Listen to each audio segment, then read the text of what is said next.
Hi, this is Eternal King. Um, I want to talk a little bit more about the future Eternal meta, and specifically certain archetypes that, you know, on paper should perform very well, but typically aren't, and typically won't in this future season. So one of those, of course, is going to be it's going to be Rise. So Rise is a super cool champion. It's a super cool deck. It's one of the few decks in the game that is 100% non-board presence oriented. You know, you think about a lot of control decks, and they're actually quite board heavy. Same with a lot of successful combo decks in LOR. LOR is a very board heavy game in general. It's just how it plays. Um, and again, when you get to Master's rank and you get higher up, you start to realize like things like having one drops, things like going wide, like they're so successful in just like a variety of archetypes that, saying that I'm going to build a deck that basically is nothing but spells in the form of Rise, like spells and landmarks, like that's a real cool archetype, and it's a real cool deck. But it's held back by a few things.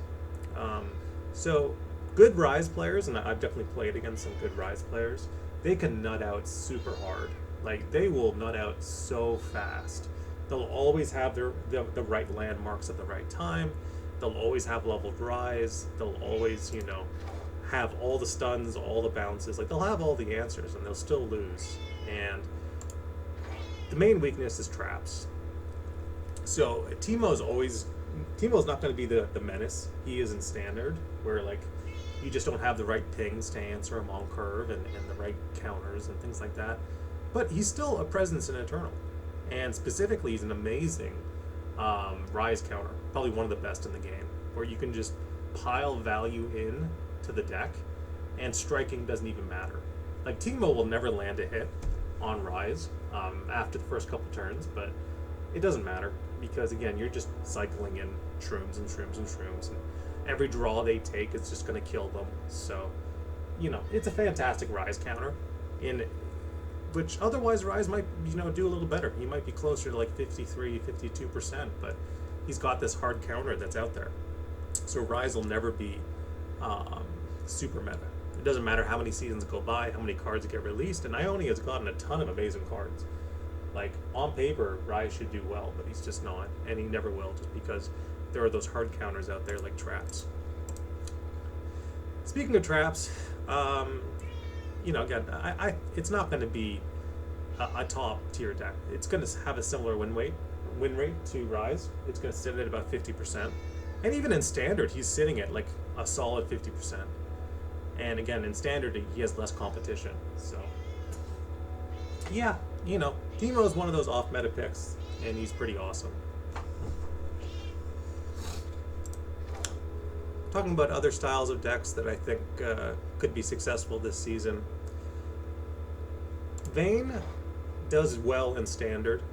Just the whole like Challenger Hawk into quick attack equipment, and rally. Like that's going to do really well in Standard because again, pings don't exist, right? But in Eternal, you're going to laugh. You're just going to be like, oh, Pokey Stick, thanks.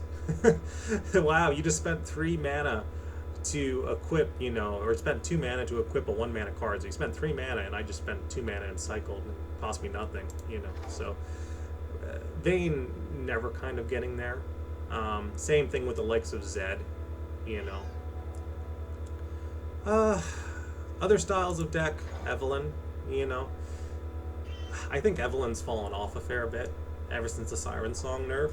And, I'm kind of glad to see that. Evelyn should never be just the number one deck or the number one answer in every situation. Like, for a while, she was like a better Jax deck where you had, this solid mid-range threat, but then you had a bigger finisher than Ornn, and it wasn't even a champion. And so that was a really dumb deck. So we're pretty glad to see Evelyn kind of fall off a bit.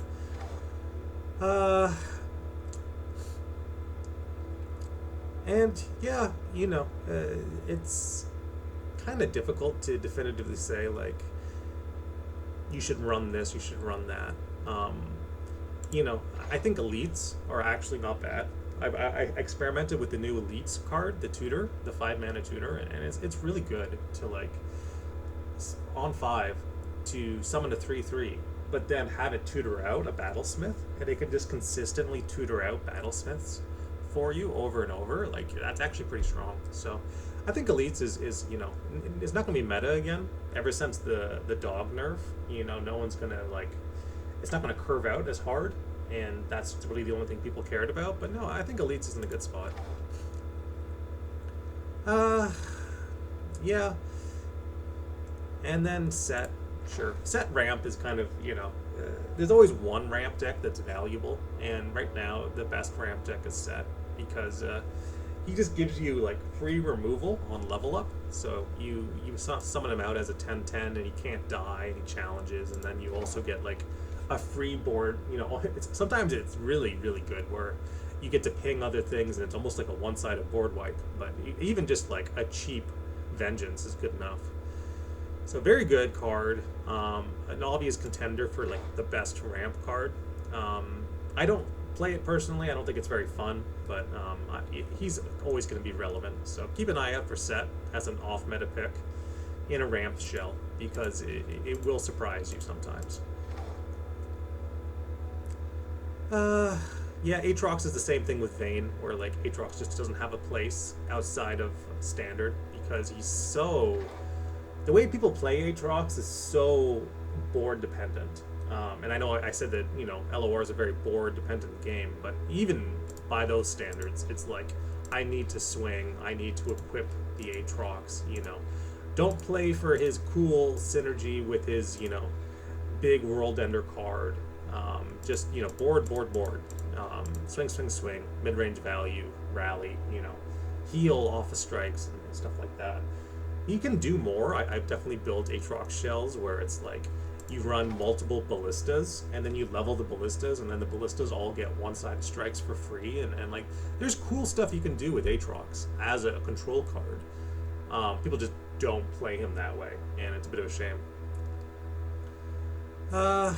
Yeah, Sejuani's fallen off.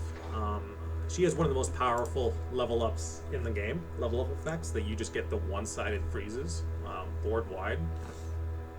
But there's been so many good aggro cards printed that like Plunder specifically just isn't quite there anymore. Just like stealing your opponent's cards and getting value that way, and it's not enough. Deep, Deep's solid,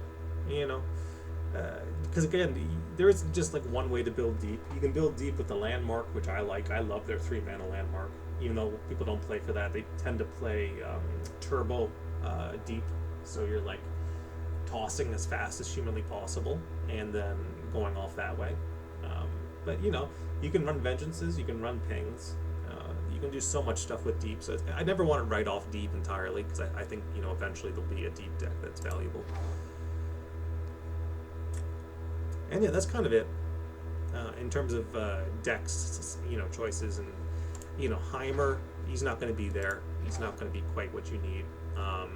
Darkness, he feels like a worse Nasus deck, and I hate to say that because I love Darkness, but it's just one of those cases where again, LOR is such a board presence heavy game that it turns out that it's better to flood the board, trade in, and then play something big than it is to like ping stuff down. With Darknesses, but I like Darkness as a deck. I think it's cool. Varus is doing well in Standard, and that's really cool to see. Typically, again, because he doesn't play well in a board-heavy shell. Basically open attack pressure, open attack pressure, open attack pressure, board spam, which is like 90% of LOR decks. Because he doesn't play well in those shells, people undervalue him. But no, he's actually doing well. He's basically a cheaper Lee Sin, and he's, OTKing, and like that's awesome. Like how cool is that to see a non-board presence heavy deck doing well in LOR? So do I think that'll translate to Eternal? No. There's so much more removal for Varus. But even just having him do well in one format's good enough for me. So that's great.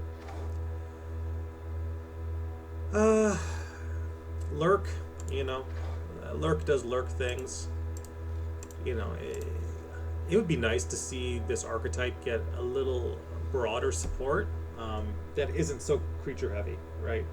Because right now, Lurk does one thing and one thing only, and that's just swing, swing, swing, and play Rek'Sai, and that's it. And Pike almost doesn't matter. He just only gets used once as his removal spell, and then he can just die. It doesn't matter what happens to him after that. So Pike's like the more interesting Lurk card, and people don't play for Pike, and that sucks.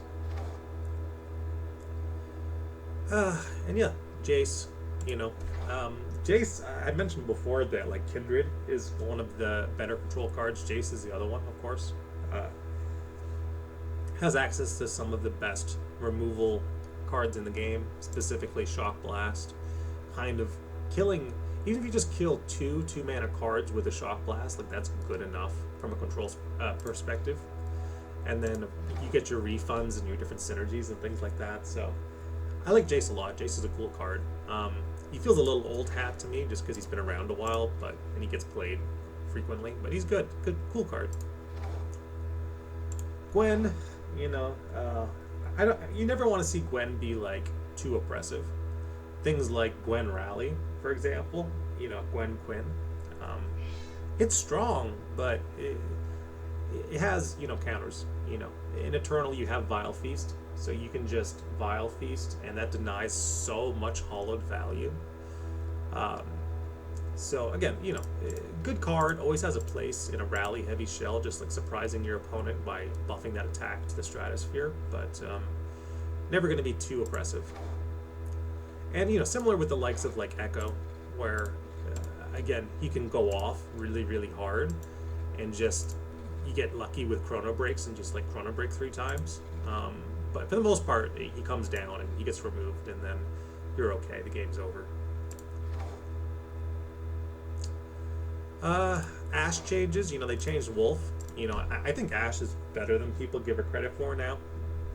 I definitely saw some limited success with her in Standard when things were really board. Again, game's always going to be board spam heavy, but like it was big stuff mostly.